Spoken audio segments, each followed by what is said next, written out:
Assalamualaikum warahmatullahi wabarakatuh. Halo semuanya, halo teman-teman. Balik lagi sama aku, Fikri Muhammad Rizal, mahasiswa Teknologi Rekayasa Otomasi dari Universitas Diponegoro, Angkatan 25. Jadi di video kali ini, di video kelanjutan C++ kita, aku bakal ngelanjutin tentang OPP, OOP atau Object Oriented Program di bahasa C++. Nah, ini langsung aja kita masuk ke PTT-nya ya teman-teman. Nah, OOP pada C++.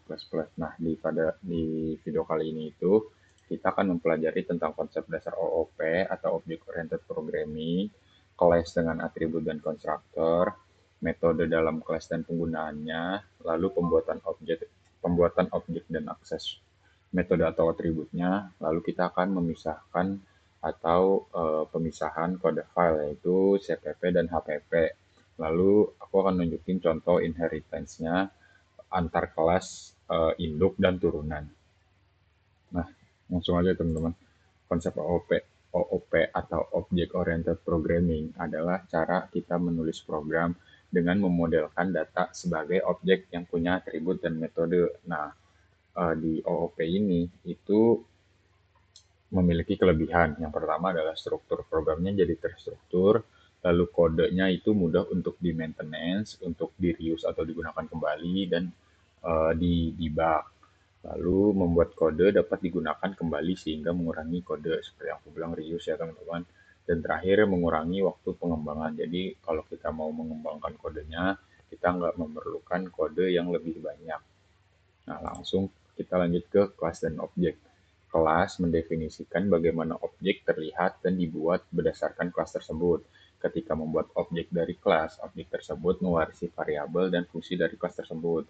Jadi intinya kelas itu adalah cetakan atau blueprintnya sebuah objek. Nah, kalau misalnya di dunia nyata, kita tuh ngeliat kelas itu kayak desain rumah. Jadi dalam satu desain rumah, kita bisa bikin banyak rumah. Nah, desain rumah besar ininya adalah kelas dan banyak rumahnya ini adalah objek. Jadi contoh kayak gini teman-teman. Kelas misalnya adalah fruit. Objek dari fruit itu ada apple, banana, mango. Kelas ada car, objeknya adalah Volvo, Audi, Toyota. Nah, untuk contoh programnya nanti bakal aku langsung gabungin aja sama semuanya ya teman-teman. Biar enggak memakan waktu. Tapi untuk intinya itu si siapa namanya kelas itu yang kayak gini teman-teman. Kelas mahasiswa private string nama NIM. Jadi di dalam kelas mahasiswa itu ada objek nama dan ada objek NIM. Seperti itu teman-teman. Selanjutnya kelas dengan atribut dan konstruktor. Jadi atribut itu adalah variabel dalam kelas atau data yang dimiliki oleh sebuah kelas. Kalau kelasnya tadi adalah mahasiswa, ya ini adalah mahasiswa, kelas atributnya itu nama, NIM, dan jurusan. Ini nggak ada jurusannya berarti nama dan NIM aja ya teman-teman. Nah, atribut ini bisa juga disebut sebagai ciri-ciri atau informasi yang melekat pada objek. Jadi atribut itu informasinya si objek. Kalau konstruktor itu metode atau metode yang otomatis terpanggil ketika objek kelas dibuat. Jadi metode itu fungsi yang ada di dalam kelas atau bisa disebut juga perilaku atau kemampuan dari objek. Contohnya itu yang ini teman-teman. Aku cari dulu ya teman-teman. Nah, yang ini cout itu. Nah, ini tuh adalah metode atau fungsi dari si konstruktor ya teman-teman. Selanjutnya aturan konstruktor. Aturan konstruktor ini ada beberapa. Yang pertama, konstruktor memiliki nama yang sama dengan kelas. Lalu konstruktor tidak memiliki nilai kembalian, bahkan bukan void. Lalu konstruktor dideklarasikan sebagai publik dan terakhir konstruktor itu secara otomatis dipanggil saat objek dibuat. Nah, ini ada contoh inisiasi kelas, atribut, dan konstruktornya. Ini contoh aja teman-teman. Jadi kelasnya kan yang pertama ini si my class, lalu akses specifier-nya public yang udah aku jelasin tadi. Ini dideklarasikan sebagai public, jadi kita mendeklarasikan bahwa kelas konstruktor ini adalah public, lalu my class ini adalah konstruktornya. Nah, si checkout hello world ini itu adalah fungsi yang ada di dalam kelas. Jadi constructor itu adalah fungsi khusus dalam sebuah kelas yang bisa dipanggil ketika objek kita buat atau kita panggil gitu teman-teman. Itu otomatis ya, constructor seperti itu. Jadi fungsi constructor ini itu bisa untuk mengisi nilai awal atau menginisiasikan sesuatu dan menyiapkan objek agar objek itu siap dipakai. Nah, ciri-ciri konstruktornya ini yang tadi aku udah jelasin ya teman-teman. Nomor yang sama, tidak boleh void, dan dipanggil otomatis. Nah, selanjutnya adalah konstruktor dengan parameter. Jadi, konstruktor dengan parameter itu kayak gini teman-teman.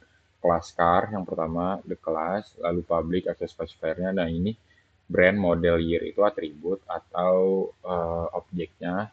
Nah, dan car, string X, string integer Z itu konstruktor menggunakan parameter. Jadi, kita menjelaskan bahwa si brand ini sama jadinya X, model ini jadi Y, dan year ini jadi Z.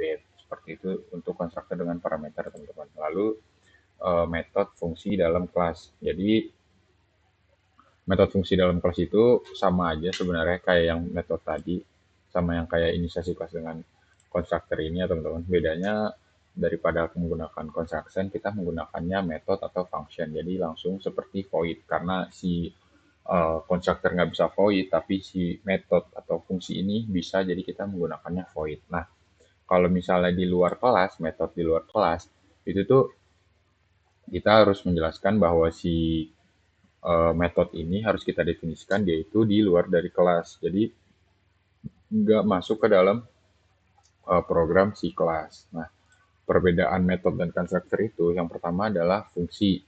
Metode itu melakukan aksi dari objek, sedangkan konstruktor menginisialisasi objeknya. Nah, kalau namanya, nama si metode ini boleh apa aja, kecuali nama kelas.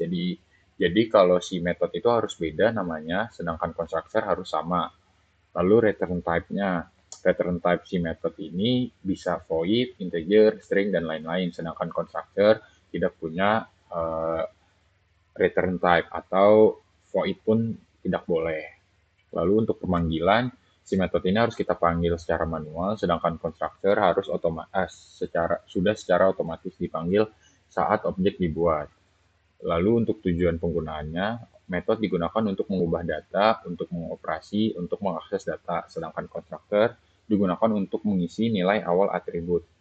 Lalu objek dan akses metode atribut.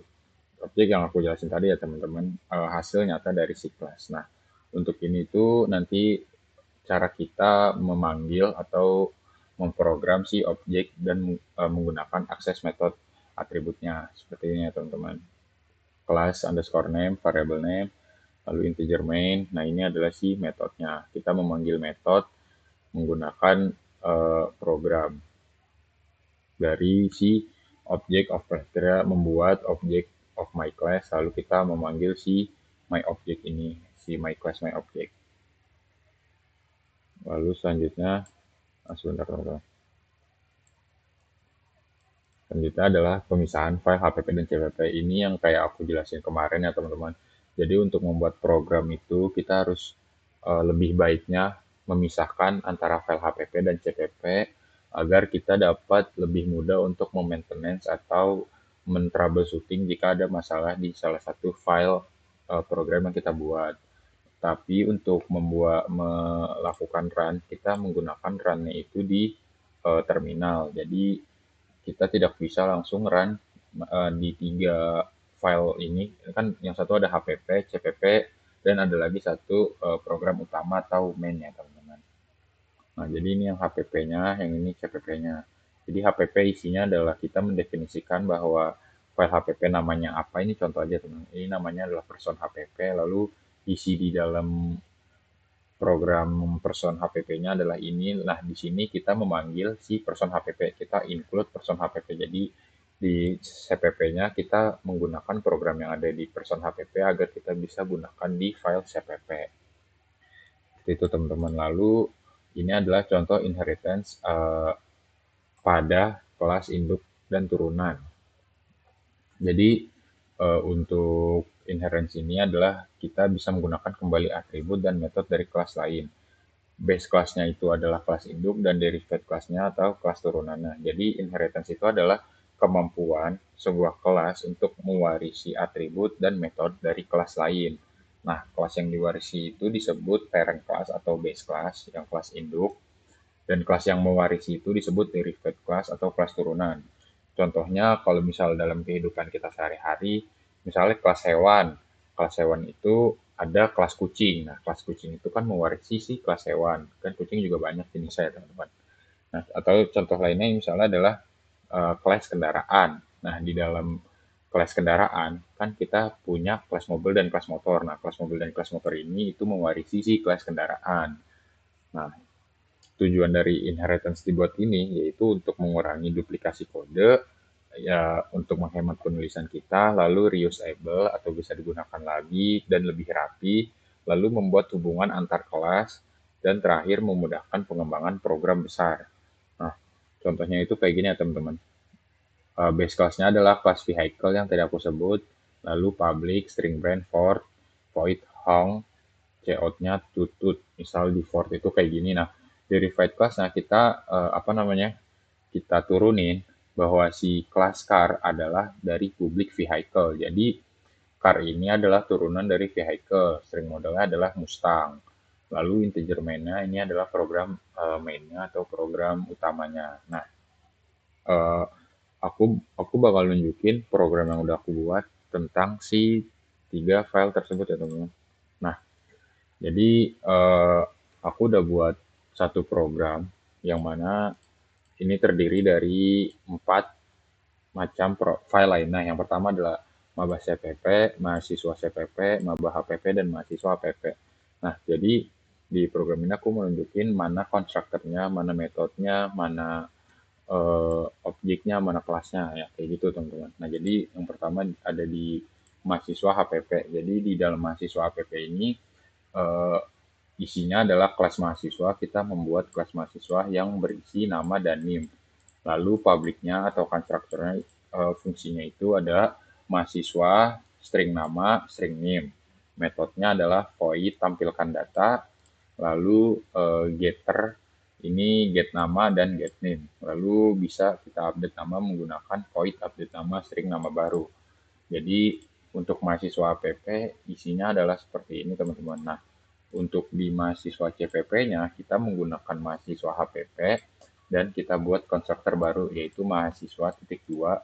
Mahasiswa ini yang di dalam si HPP ini string nama string name kita jadi dis nama sama dengan nama dan dis name sama dengan name. Jadi kita mengubah si nama mahasiswanya menjadi nama baru. Nah, metode metode tampilkan datanya itu void mahasiswa tampilkan data, cout nama titik dua nama yang udah kita buat, yang kita udah masukkan di sini. Ini kan nama ini kan adanya di dalam si mahasiswa HPP ya teman-teman. Nama yang agak miring. Jadi kita nama biasa. Nah, nama biasa kita masukkan ke dalam variabel nama dan NIM kita masukkan ke dalam variabel NIM. Lalu string mahasiswa get nama, return nama, string mahasiswa get name, return name, void mahasiswa update nama, string nama baru. Untuk di maba HPP atau mahasiswa baru, kita tetap menggunakan si mahasiswa.hpp-nya. Kita ngambil program dari mahasiswa HPP-nya dan kita membuat kelas mahasiswa baru. Publiknya mahasiswa. Jadi si mahasiswa baru ini adalah fungsi turunan dari si kelas mahasiswa. Isinya itu adalah asal sekolah. Jadi mahasiswa baru tetap bisa menggunakan nama dan NIM, tapi di mahasiswa baru ada namanya asal sekolah. Nah, asal sekolah ini itu adanya cuma di fungsi atau di kelas turunan mahasiswa baru, tidak ada di kelas mahasiswa biasa. Nah, di CPP-nya kita memanggil si maba HPP-nya, lalu kita mengcoding ulang atau kita membuat program bahwa mahasiswa baru asal sekolahnya adalah apa. Nah, di main CPP-nya kita menggunakan kayak gini ya teman-teman. Misalnya ini NIM-nya dan ini adalah namanya. Jadi di main CPP-nya kita memanggil si mahasiswa HPP dan si maba HPP. Lalu di integer main-nya ada mahasiswa M1, ini nama saya sendiri, Fikri, dan ini NIM-nya aku asal ya teman-teman. Biar enggak kebaca gitu. Lalu di data awal, nih cout data awal tampilkan data M1. Jadi yang keluar adalah ini, lalu cout update nama, result update. Nah, ini langsung aja kita run teman-teman. Ini runnya kayak kemarin ya teman-teman. Langsung kita run aja di sebentar teman-teman. Di sini di plus .cpp maba.cpp maba.hpp mahasiswa.cpp mahasiswa.hpp terus strip main.exe. Nah, ini udah bisa ya teman-teman. Kita langsung aja .main.exe. Oh, nah ini belum bisa ya teman-teman. Mungkin ada error. Aku cek dulu sebentar teman-teman. Nah ini udah aku benerin ya teman-teman.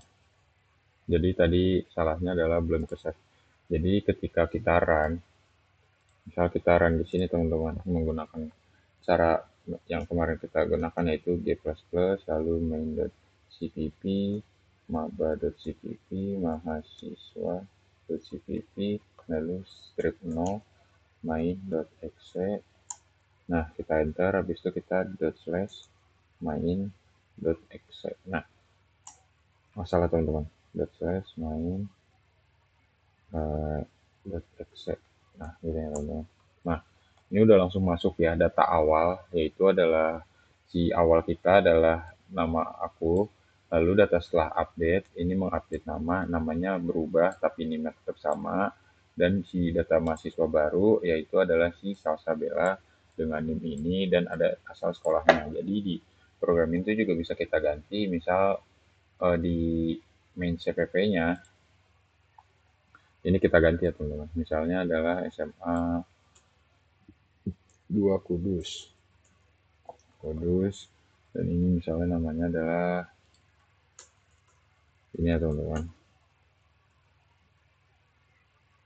Nah, lalu data setelah update-nya oke, cout. Nah, untuk kita mengganti si data setelah update, misal update nama di sini kita mengganti menjadi ini teman-teman. Nah, data awalnya adalah ini, data pas berubahnya adalah ini, dan data si mahasiswa barunya adalah ini. Dan saat di run akan apa namanya berubah sesuai dengan yang sudah kita ganti ya teman-teman. Nah, ini belum, ini harus tetap di save.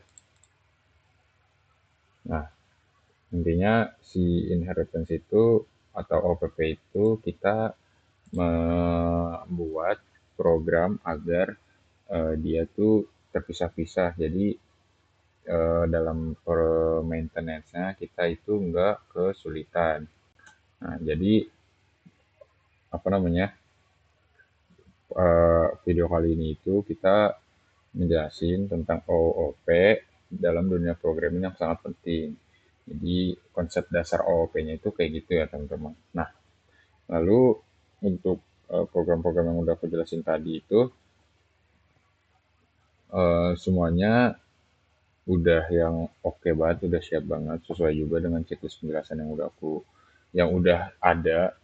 Jadi untuk apa namanya untuk tes inheritance-nya juga udah oke. Nah, untuk video kali ini mungkin itu aja teman-teman. Apabila ada kekurangan atau kesalahan, mohon dimaafkan karena aku juga masih belajar, aku juga masih baru dalam dunia perkodingan, jadi sangat wajar dan sangat maklum jika ada kesalahan dan di sini juga kita belajar bareng-bareng ya teman-teman. Jadi mohon dimaafkan apabila ada kesalahan. Sekali lagi itu aja dari aku. Wassalamualaikum warahmatullahi wabarakatuh. Dadah teman-teman.